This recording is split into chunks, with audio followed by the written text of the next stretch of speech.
வணக்கம். KPK king kitchen channel. Yesterday பார்த்தீங்கன்னா இட்லி மாவை பற்றி சொல்லியிருந்தோம். ஆனால் உளுந்து ஊற வைக்கும்போது 1 hour ஊறினா போதும். அதுக்கப்புறம் பார்த்தீங்கன்னா அதை கொண்டு ஃப்ரிட்ஜில் நீங்கள் வச்சுடுங்க. கொஞ்சம் ஜில்லுன்னு இருக்கணும். அப்புறம் மாவு ஆட்டும்போது ஃப்ரிட்ஜு தண்ணி ஊற்றி மாவு ஆட்டுங்க. அப்போ தான் மாவு புளிக்காது, டேஸ்டியாகவும் இருக்கும், உளுந்து நல்ல மாவாகும். இன்றைக்கி பார்த்தீங்கன்னா எனக்கு தோசை மாவு புளிக்கவே இல்லை. அதனால் கொஞ்சம் தயிர் ஆட் பண்ணி தான் தோசை ஊற்றிருக்கேன். இந்த தோசைக்கு நல்லா புளிப்பான சட்னி இருந்தால் ரொம்ப டேஸ்டியாக இருக்கும். அதுக்காக பார்த்தீங்கன்னா கடுகு உளுந்து பருப்பு தாளிச்சிட்டு வரமிளகா 2 போட்டுக்கோங்க.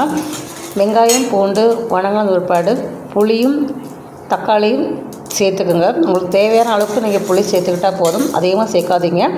கொஞ்சம் நல்லா ப்ரௌனிஷ் ஆன பாடு தான் நீங்கள் வெங்காயம் சேர்த்துக்கணும். வெங்காயம் போட்டால் கூட நல்லா கிண்டுங்க. இல்லாட்டினா கடலைப்பருப்பு அது எல்லாமே கரிஞ்சிரும். வேறு துவையல் பார்த்தீங்கன்னா நான் கொஞ்சம் காரம் கம்மியாக தான் செஞ்சுருக்கிறேன். குறைன்னு அரைங்க, டேஸ்டியாக இருக்கும். தேங்க்யூ.